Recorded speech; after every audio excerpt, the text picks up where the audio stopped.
Hey everybody, I'm back. Gonna be doing my full spoiler review of the Thunderbolts. All right, I have a lot to say, and I gotta give my just honest, straightforward opinion of this film. There's some good, there's some bad as well. But I'm gonna be like straightforward and honest about my opinions here.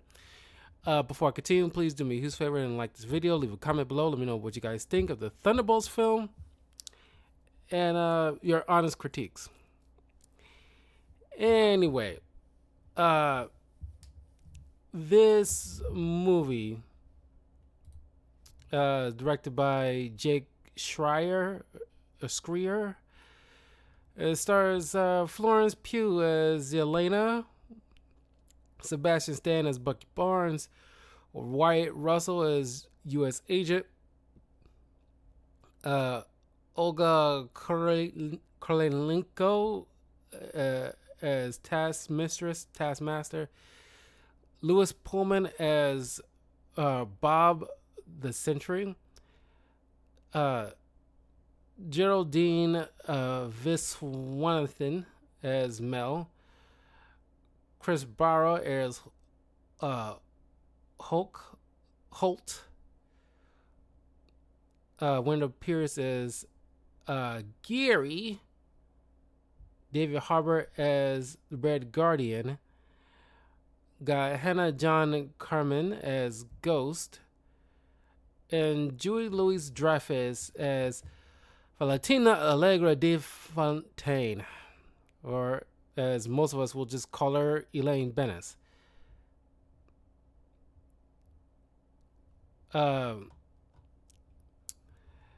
So, well, before I get into like let me go through the plot of the story, then give my overall critiques at the end of it all. I think that's probably easier. But anyway, so the movie begins with Elena on this mission in was it Marrakesh or was in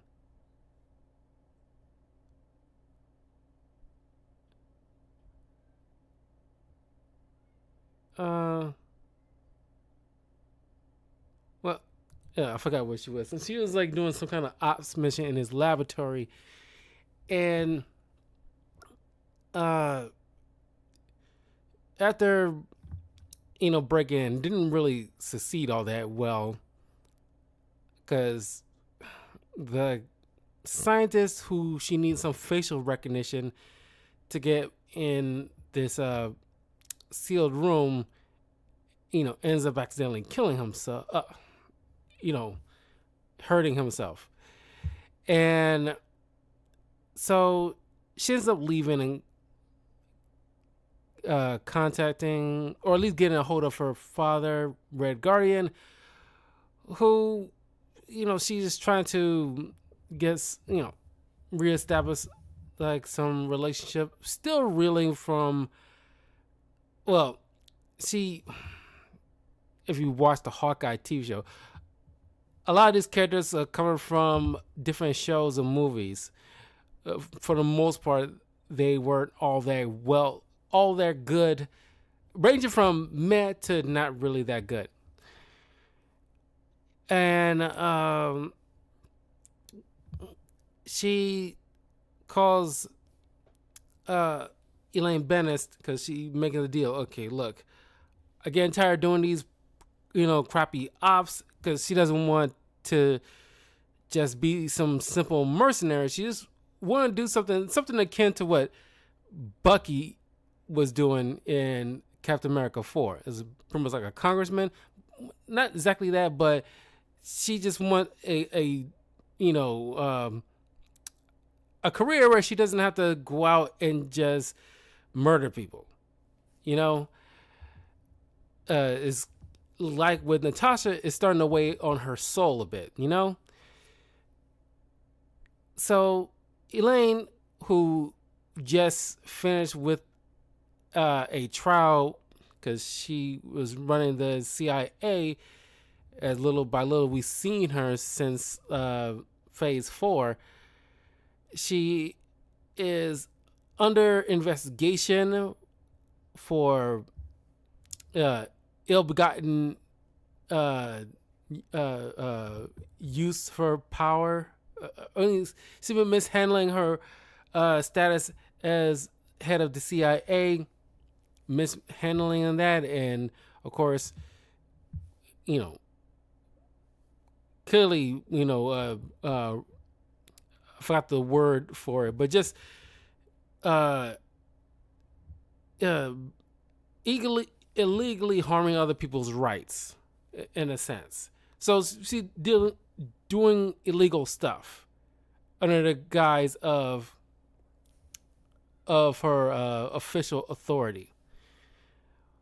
So she talks with Yelena and says, "Okay, look, I'll make a deal with you. Do this one mission, and then I will give you something like cushy to do moving forward." So Yelena gets a profile of a target that needs to be taken out at this facility, and the target was Ghost, if you remember her from Ant-Man and the Wasp.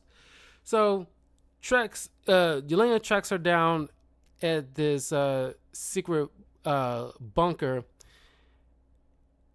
and once getting down there, she immediately gets attacked by a U.S. agent, who then proceeds to get attacked by Taskmaster, who then gets proceeded to be attacked by Ghost. So, in the ensuing fight, Taskmaster immediately gets taken out by Ghost. At the same time, they are introduced to this rando who just shows up in his lab named Bob. And of course, it kind of ran that joke just nearly to the ground. Not all the way for me, but just come close with the whole, Bob. It's like, yes, we know his name is Bob. And I'm glad U.S. Agent kind of say that, because it was getting kind of grating. It's like, yes, we get it. His name is Bob. And they end up figuring out that they've been played, since Elaine's about to get in trouble by the U.S. government, and clearly they're getting close to uncovering her ill-begotten,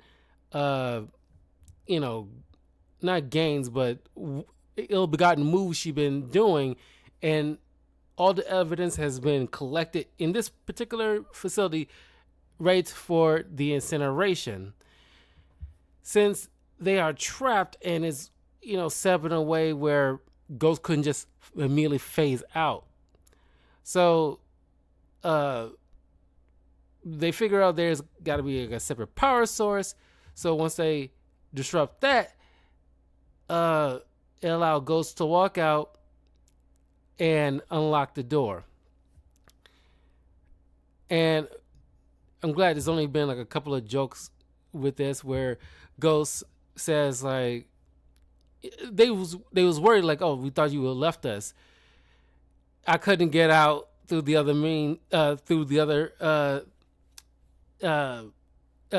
through the next level, so I had no choice but to come back for you guys. I need help. But you see, it comes back around when the Avengers do get out, and she ends up coming back for them anyway. So it's just, I thought that was well handled. So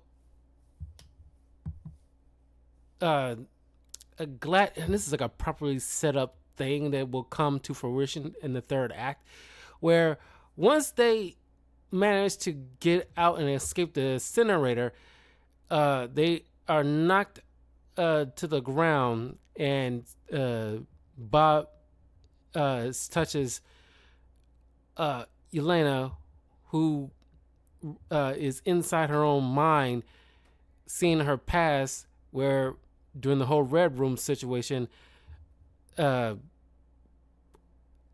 I guess part of her training is getting one of these other girls pretty much assassinated, which still she still holds regret for that.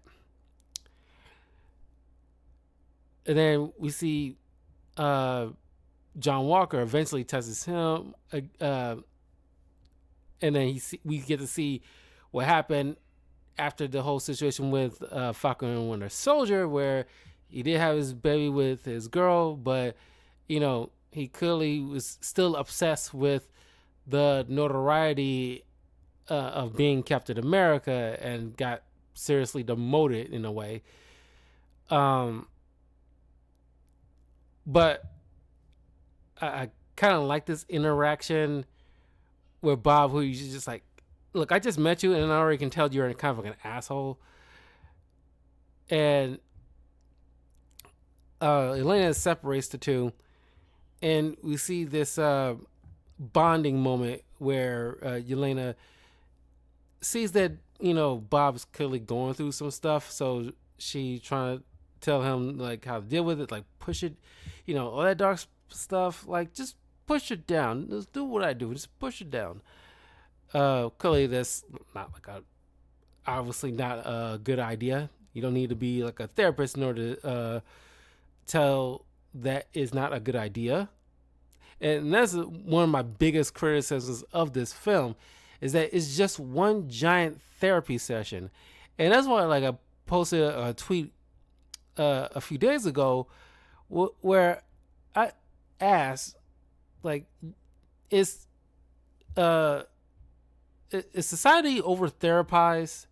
Because we got people just in everyday language using therapy speak, and I think it just should be only be used by actual licensed therapists. And I think like the few doctors and therapists that I follow on YouTube, they tend to concur about that kind of stuff, because it does seem kind of like overly used to the point where it's kind of like the word narcissist is being so overly used that most people don't even know what it really means. Or you can't even say someone is a narcissist because that is clearly a specific diagnosis that only licensed therapists can actually diagnose properly. Just because somebody might be a little full of themselves or whatever doesn't necessarily mean they're a narcissist. They can just be a little bit self-centered or just a regular smuggler a-hole, but it doesn't mean they're a clinically a narcissist. I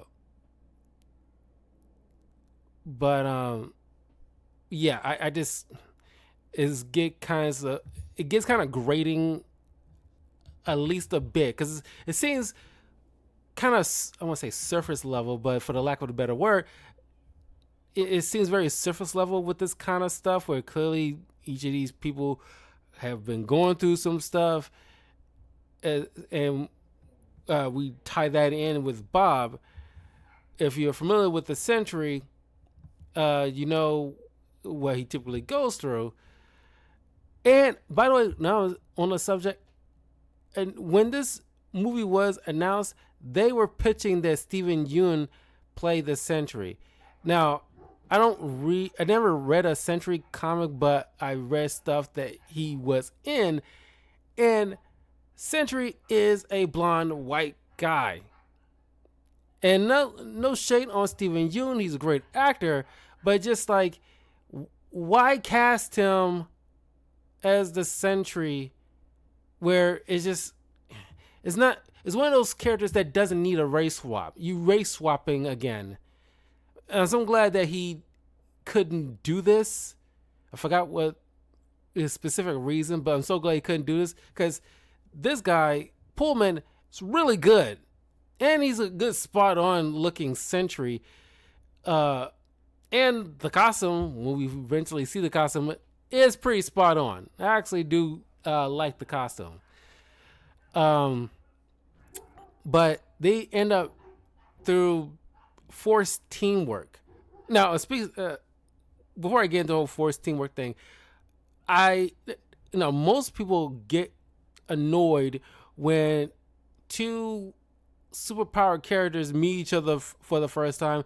You get this kind of cliche fight between them, where it's cliche in its own right, where it's just nobody just meets somebody and they immediately start fighting each other because their egos get in the way or some other crap. Uh, and then eventually, kind of once the fighting is done, they kind of get a breather and reassess. This is one of those rare occurrences where the fighting part felt organic. Yeah, these people are essentially anti-heroes. So, of course, their knee-jerk reaction, especially the way they set it up, would be to like just start to take out their target because they found a legitimate excuse to have them immediately start fighting. So I appreciate that so much. So anyway, now that they're and the whole Taskmaster thing of it all, nobody cares for that version of Taskmaster. It was poorly done, and it was horribly received in the Black Widow movie. So clearly they want to get this guy out. They wasn't really hiding it, given all the trailers and promotional videos that we've been seeing for the past few months. We barely see Taskmaster in any of the clips or trailers that we've seen leading up to this film. So we all knew they was going to take, if anybody's going to take a character out, it was going to be her.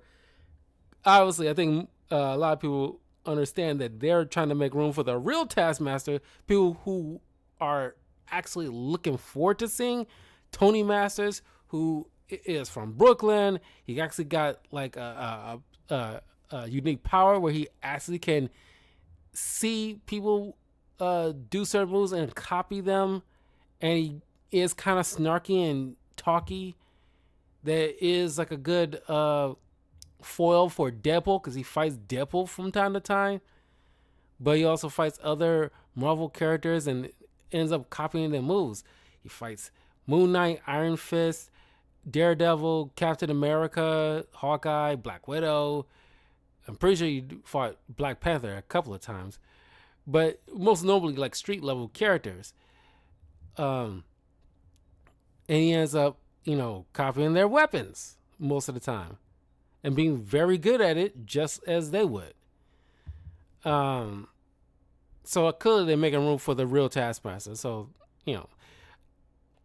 I think a lot of people are not sweating too much on losing that character because she was, horribly forced and horribly crafted, clearly because at that time they had like the whole Harvey Weinstein situation and it was very topical. Just like right now, like for the past few years, most notable villains in certain franchise movies or TV shows like Doctor Who or Star Wars not Star Wars, but they probably call it something else. But especially Marvel stuff, the main bad guys are typically incels, and it's kind of insulting because you are attributing involuntarily celibate men as bad people or misogynists or wherever the case may be, and you paint that with like a broad stroke, and I think it gets kind of insulting and kind of grating at a little bit. But then but at that time during the Black Widow, what's the most notable easy built-in villain?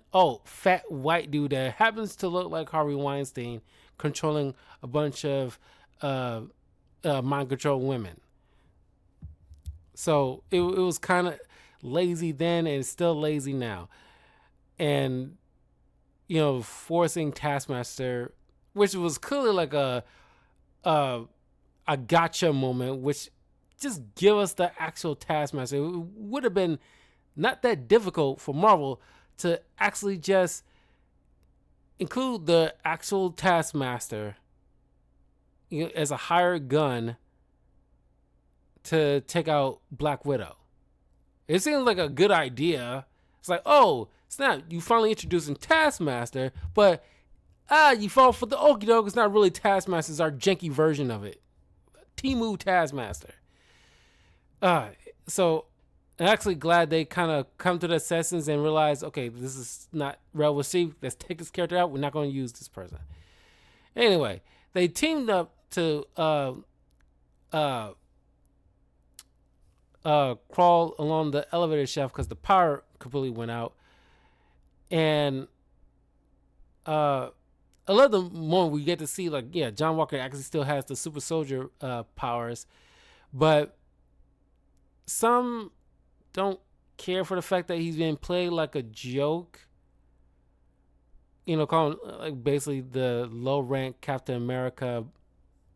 And yeah, John Walker can be a bit of a dick, but in his own right, he can be very capable.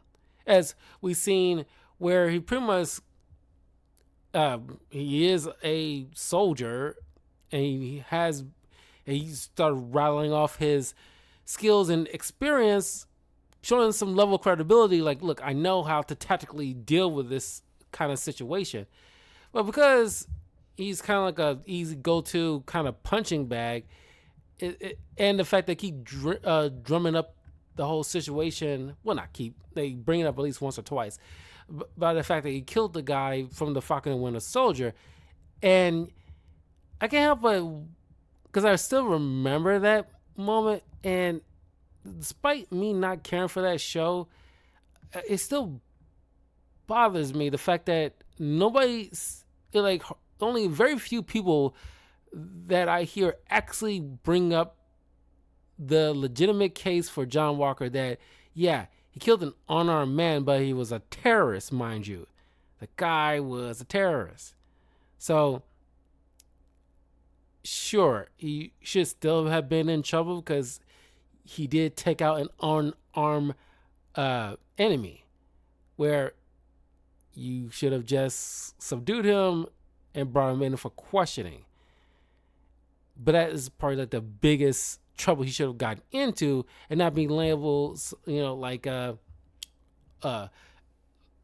idiot or whatever for.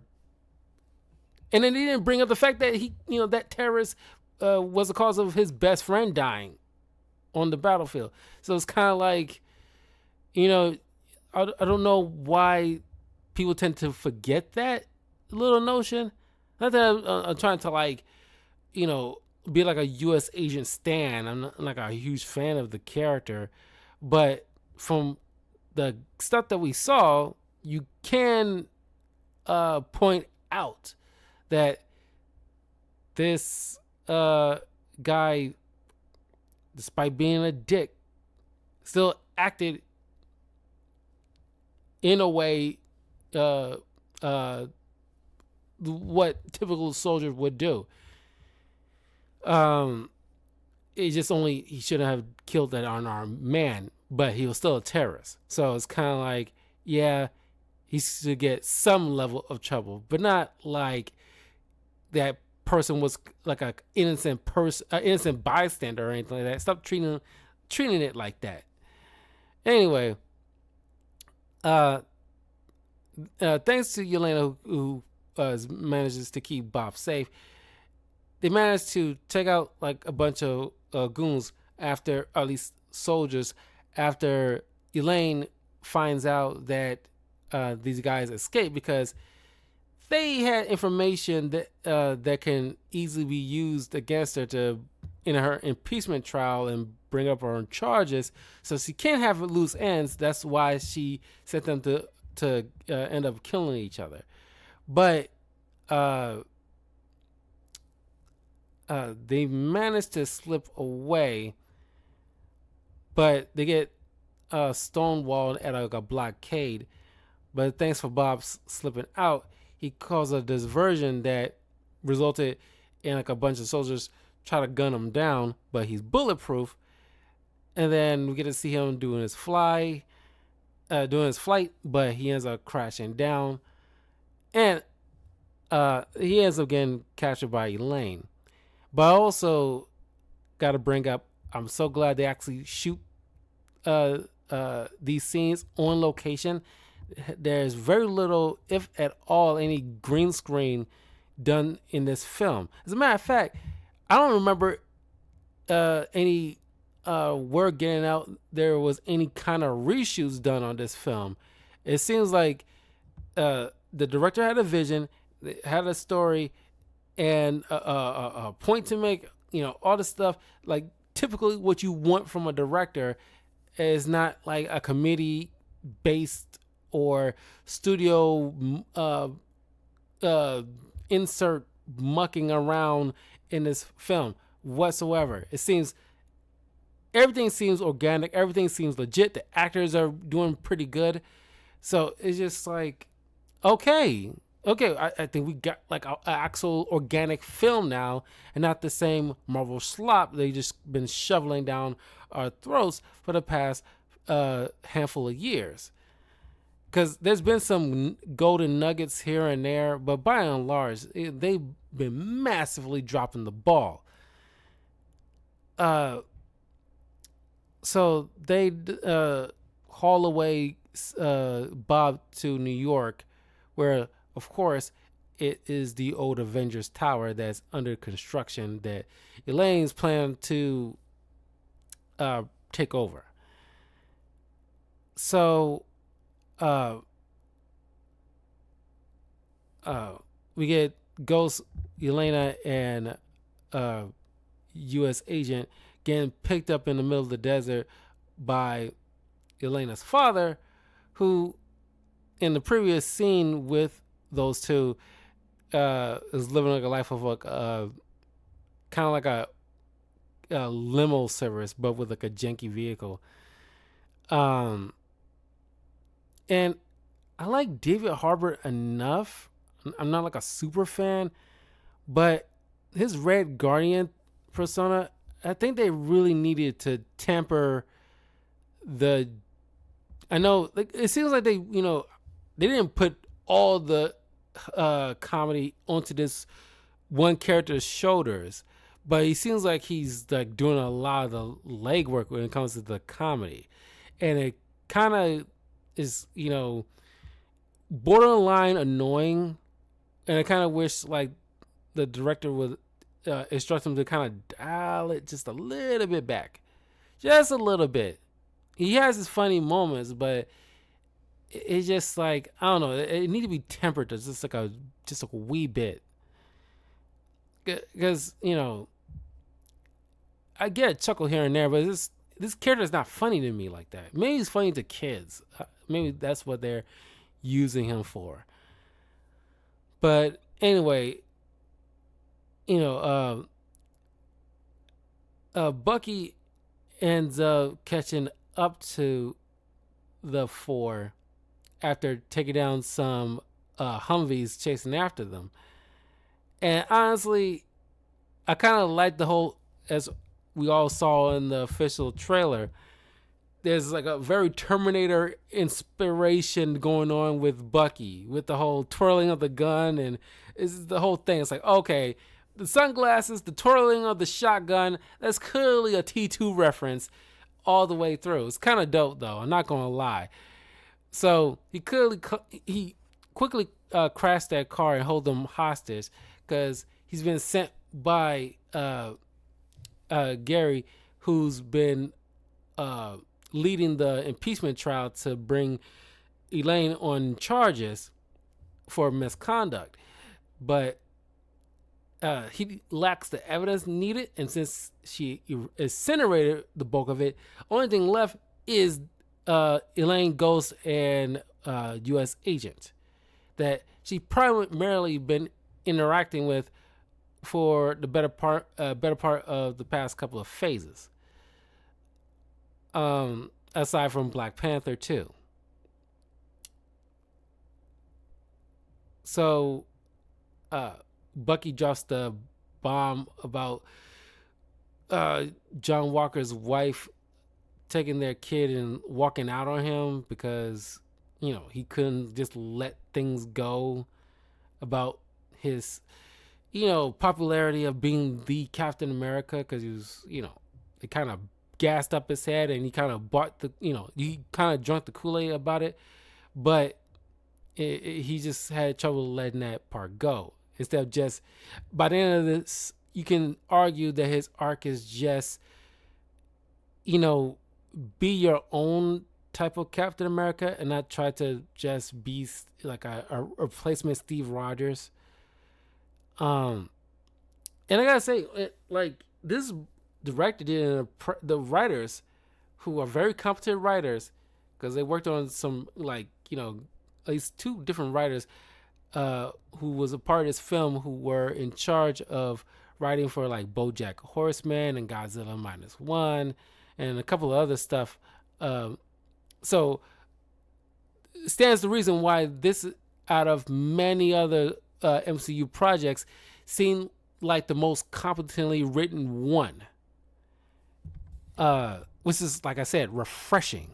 Like, everything about this seems so like on point. What else?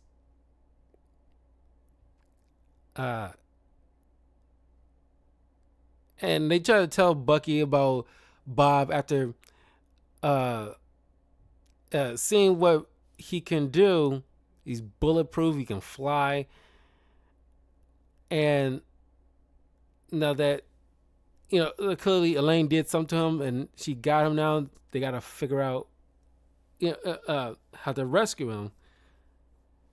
And of course, Bucky's been keeping in contact with Mel, who is the assistant to Elaine, after she's witnessing Elaine pretty much like, she's pretty much like the Amanda Waller, because there's always been the even though these are not the traditional Thunderbolts, this movie's treating them like Marvel's Suicide Squad, which I guess the Thunderbolts technically is.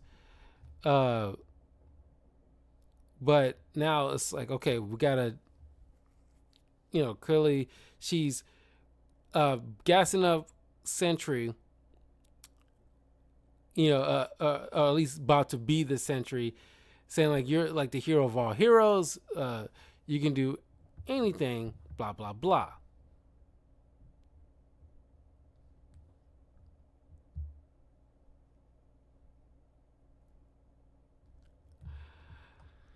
We get to see like a little bit after she touches Bob.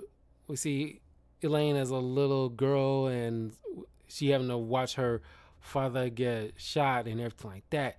See that? Okay, you can't show us that and don't do anything with it. You're clearly trying to set us up to feel some kind of sympathy for Elaine and why she is who she is, but you didn't give us nothing. Sure, it's a sad moment, but how did that? You're missing. We're at the D and E level, and we're seeing the A plot, but where's like steps B and C to give us like a better understanding as to what drove her to this kind of very, I won't say nihilistic, but very like her, this sensibilities, or very shrewd sensibilities of getting her own team or superpower team that she can control, kind of like the dark side of Nick Fury. Well, Nick Fury kind of organically assembled a team that he'd been keeping like a watchful eye on, but not interfering all too much. Well, DeFontaine is pretty much like forcing herself upon each of these people and manipulating them to her own ends, to use as she see fit for the quote unquote betterment of America.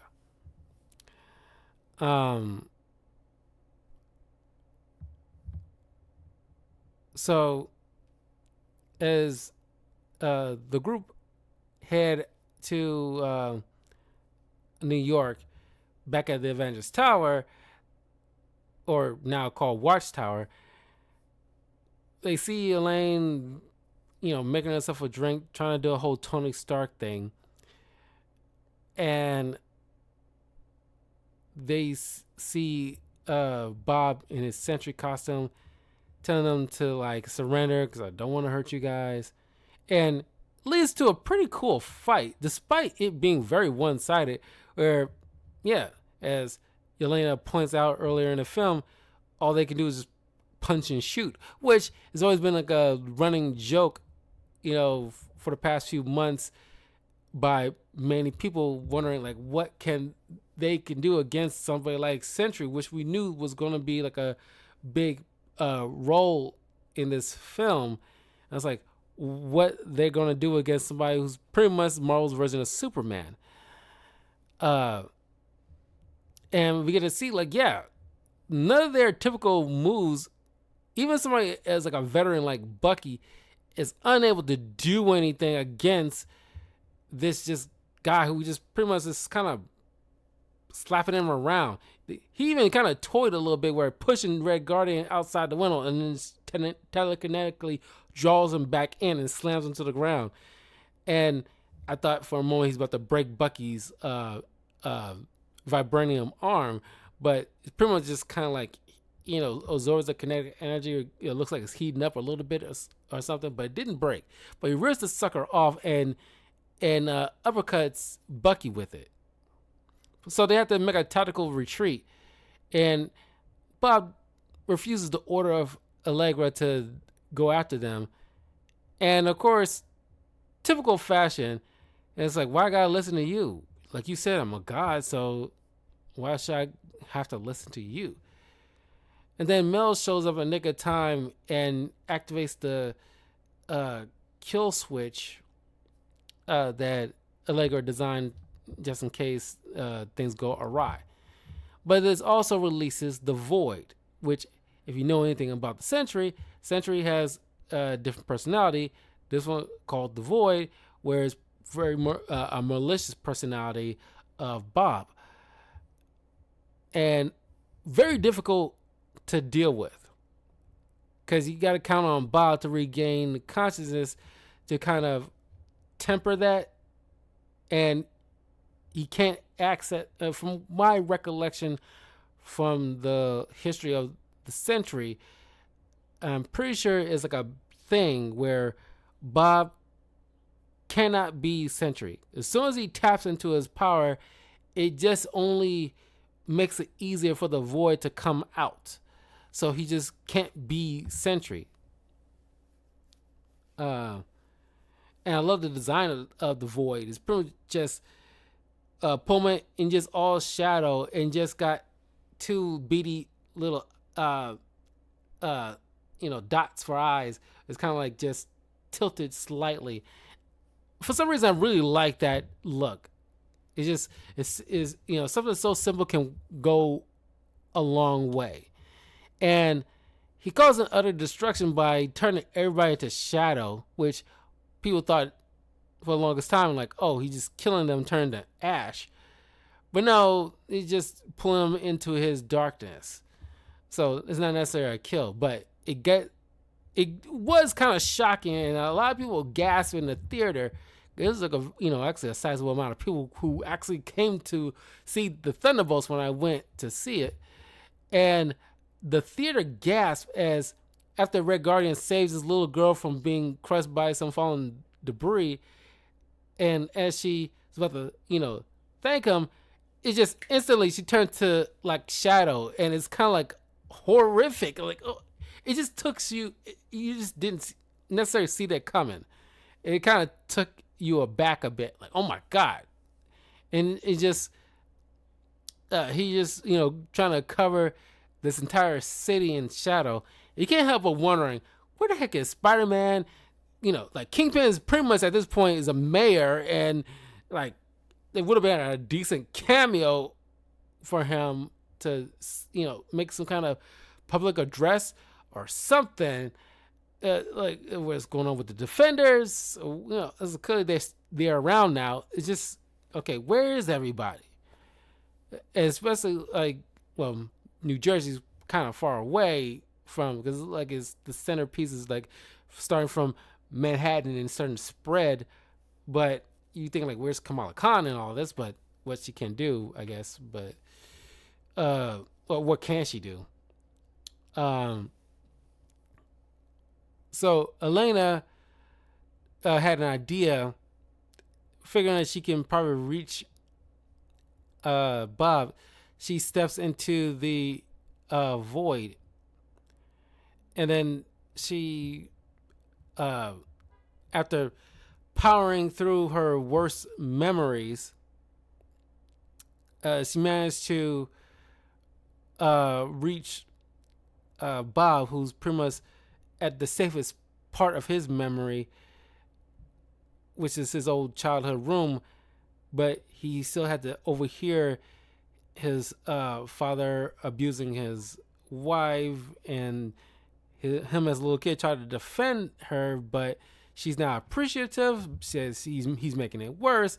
It's just, you see that how it accumulates to who Bob will turn out to be, and he ends up being like a meth addict, wandering the neighborhoods and finding his way to, I think, Malaysia, meeting up the scientists, and then being experimented on for the Century Project. Him being the only success story, technically. And eventually the other characters, the Thunderbolts, which, by the way, they got the idea from her Yelena's little peewee baseball league or something like that, or soccer league or something, instead of Thaddeus Thunderbolt Ross, who in the comics is the one who started the Thunderbolts program. So they all, help Bob make their way to the void so they can find a way out, so he can confront his darker half. So the fight between the two, darn near about to envelop Bob, until they all come together and hug it out, pretty much, which calms down Bob, stops Sentry and Void at the same time, and he's back to normal, quote unquote. And everybody that was Shadow is now reappearing. And I gotta address it here and now. At this point is where it kind of it didn't sit well with me personally. It might you all might feel differently, but for me, this is kind of getting on the throes of cliche at this point. Whereas, like I said, I think society is getting over therapized and is reaching into our art and media, where it's like, oh, you saved the world by hugging out with the bad guy, and sure, maybe thematically it works for this particular character, but you tend to see that a lot, and you're trying to get the villain to be so sympathetic, and they did that with that terrorist ginger lady from Falcon and Winter Soldier, where she clearly was like a terrorist that doesn't really deserve all that much sympathy. The mayhem she caused, it's just like not. It's like we come to these kind of movies for the good guys to beat up the bad guy and haul them away to jail, or worst case scenario, kill them off. They don't need they don't all need like a sympathetic shoulder to cry on. I think we kind of reached a particular quota with that kind of crap. I'm sorry. It's like, how you gonna save the world from Doctor Doom? Oh, we'll just hug it out because he just misses his mom. It's like, no, they're bad guys. Okay? Sympathy only can go so far. They still need to get socked in the freaking jaw. Yeah, that part is just kind of like, okay, That's why it seems like this movie's just one big giant therapy session. It's like, oh, everybody's going through depression and anxiety. It's just like, I get it thematically, I get it, but I think I would probably wouldn't feel this way if we wouldn't been so inundated with this kind of stuff with multiple forms of other media. And by the way, we only get to see uh, Walker and Elena, have some type of, connection with Bob, more specifically with Elena. But if they're going to be a team, I would like to have like a moment where Ghost, Bucky, and Red Guardian had their little inner thing with Bob. It's just form some kind of bond, where it seems like it's like, okay, like I probably would have felt a lot more because everybody's sitting there, holding on to Bob, hugging him, and it's like, you're not alone, which is sweet and all, but it's just like, you could not get at least one scene like you did with John, or you could have just got one quick scene where, with Ghost in her inner thoughts and Bucky with his inner thoughts. But Bucky managed to overcome that because he actually went through therapy in Falcon and Winter Soldier. So of course it's always that one little throwaway line he said, like, all right, went through this before, like, I don't need this, blah blah blah. It's just, God, it's just like you're trying to make a team out of these people, and it works fine, but it could have been handled a little bit better if they all got a little moment of inner reflection with Bob standing there and forming some type of relationship. It's he only formed like a relationship with mostly with John and Elena. Like, how is his relationship would be with Ghost or with Bucky or with Guardian? But anyway, I did get a chuckle out of this moment where they all see Elaine just trying to be on the phone, trying to do damage control, and they all just, at least a couple of them are just ready to kind of just, break, not kill, but they definitely want to break something off of her. So she leads them over across a tarp where she somehow, some way, got together some kind of camera crew and the press, so they can't really do anything in front of all of them. And that's where she announces the new Avengers, which we knew they was gonna get to that point because they had the asterisk on top of the Thunderbolts name. But Elena, whispers to her, like, we own you now. Given the fact that, like, okay, now that we know what you've been doing, you're going to do whatever we want. They completely flipped the script. Fair game. After the crap she's been pulling from time to time that we saw her.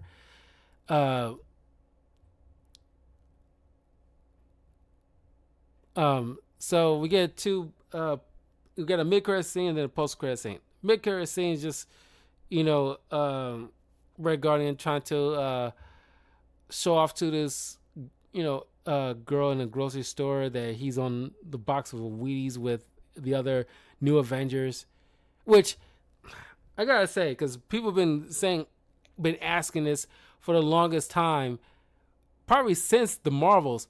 Who are the new Avengers now? Like, who are the Avengers now that the old crew is just like either scattered or retired or dead? And you couldn't really answer that question. Technically, Thunderbolts kind of answered that question.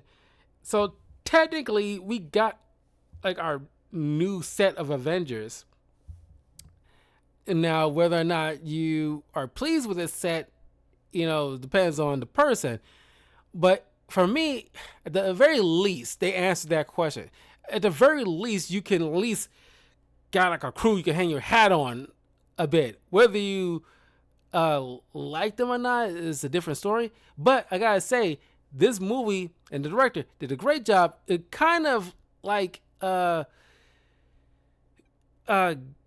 giving these characters like a second chance, or like a kind of revival a bit. Now people are kind of digging them. From what I'm hearing, there are some people kind of digging these characters that wasn't looked so fondly before.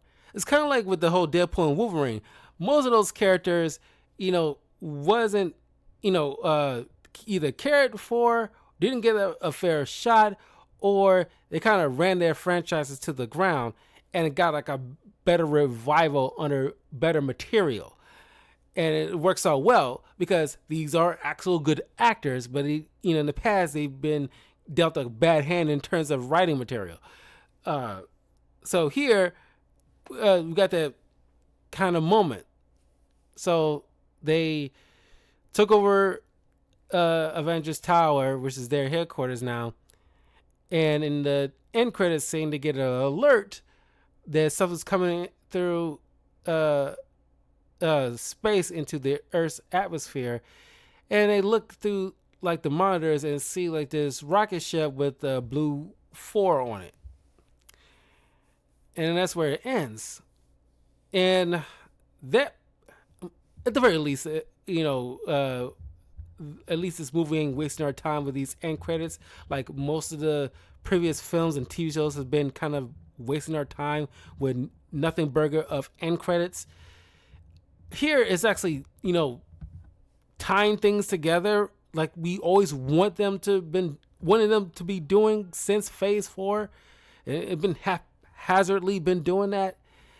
But the only problem I have is the fact that you're kind of spoiling what's coming up in July with the Fantastic Four.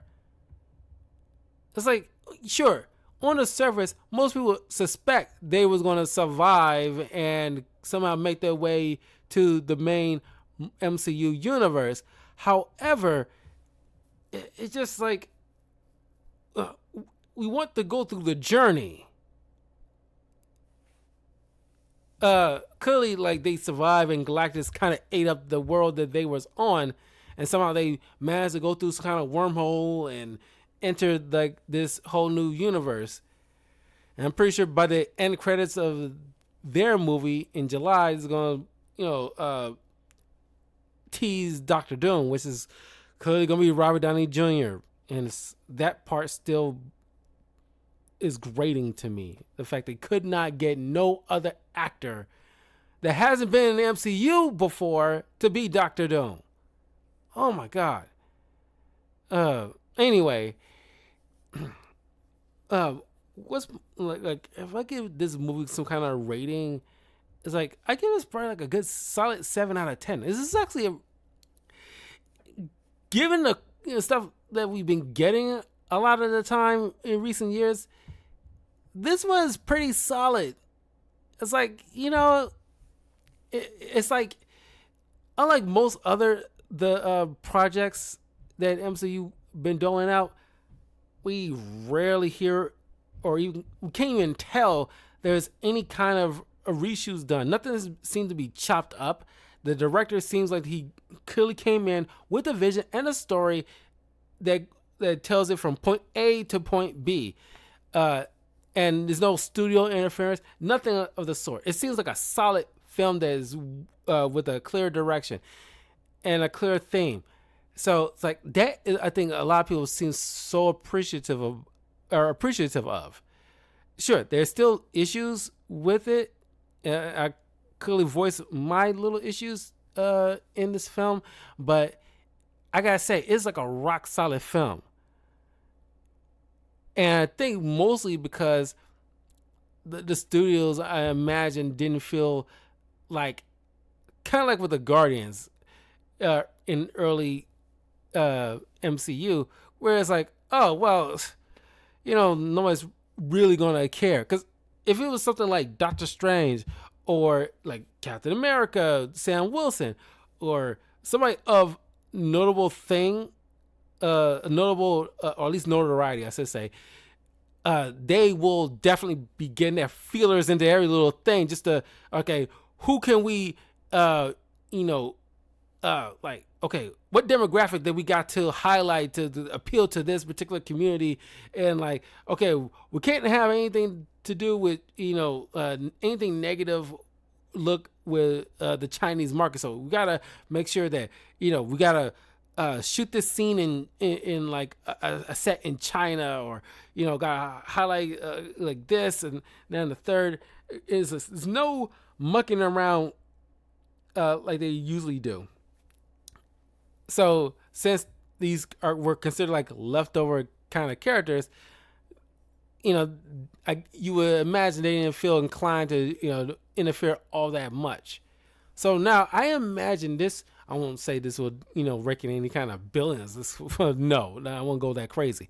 But I imagine this would definitely make his money back, because it's actually a solid story. All the characters, did an incredible job. I really like Florence Pugh in this. It's like she is always charming. It's like, golly, this is one like a charming actress. So cute too. Golly, like I like Florence Pugh. Yeah, I mean, like, I'm so glad like John Walker got a bit of like a redemption, even though he's still kind of teasing him in this film from time to time.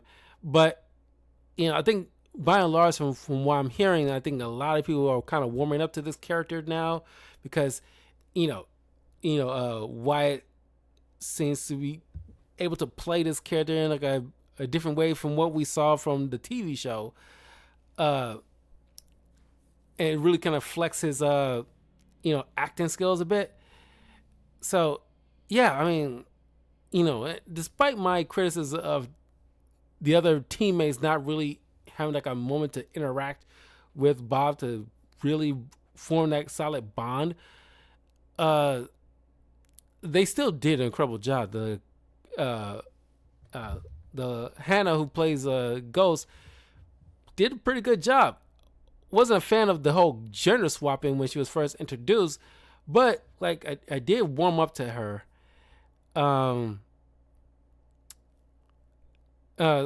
And of course, Sebastian Stan is always great. So yeah, I mean, yeah, this is gonna be like a pretty solid film, and we'll see, because I know Sinners is just killing it in the box office right now. So I'm thinking like we won't know for sure, see where the drop off is with this film until maybe by the end of next week, because it only just recently came out. So we'll know for certain where like the box office is in terms of worldwide gross numbers, probably until by the end of next week, because I imagine it will definitely make his money back. That's where I will give it, but I don't imagine it'll make crazy amount of money. But it's one of those things where I gotta make a video talking about this too, but it's just that you see what happens when you just allow the directors to come in with their own visions and not messing with them while they're trying to tell a solid story the way they want to tell it. Because clearly this director, because you look it up with like the director of the Marvels, she was just play like the face of it all, and she didn't really get a chance to tell any story that she deeply feels that she can tell with these three particular characters. It seems like the studio is just coming in and just doing everything and just slap her name on it. So essentially doing her homework. It's been like a running theme in Hollywood lately when it comes to notable IPs or notable characters that they don't want to take any risk on, so they just run the stuff through committee and blah blah blah and just shove out slop just to make sure they hopefully just barely make their money back, because they don't want to lose out on their pockets. and sacrificing creativity in the process. Um, so like I give it to this director, and I'm so glad that he's managed to be able to tell his own story his own way, despite how anybody might feel. I mean, you don't have to share my opinion. You don't even have to like it. There's some stuff you might, nitpick at or might see as a glaring problem. But by and large, I think people will see this at bare minimum, middle of the road, okay film, which it's all right too. There are times that we can be satisfied with okay films. Nothing needs to be either completely terrible or perfect of a film. There's sometimes middle of the road kind of films can be solid and timeless if you allowed it to be. Anyway, that's just my thoughts on the Thunderbolts. And like I said, actually pretty fun film, pretty solid. I just kind of wish they dialed back the whole therapy session stuff. And, actually show a little bit more camaraderie with all these other characters besides just the primary three. But anyway, I will see you guys in a little bit. I will be streaming some more Marvel Rivals, trying to wrap up one last day with Hela before I move on to Luna Snow. Anyway, I will see you guys soon. Take care.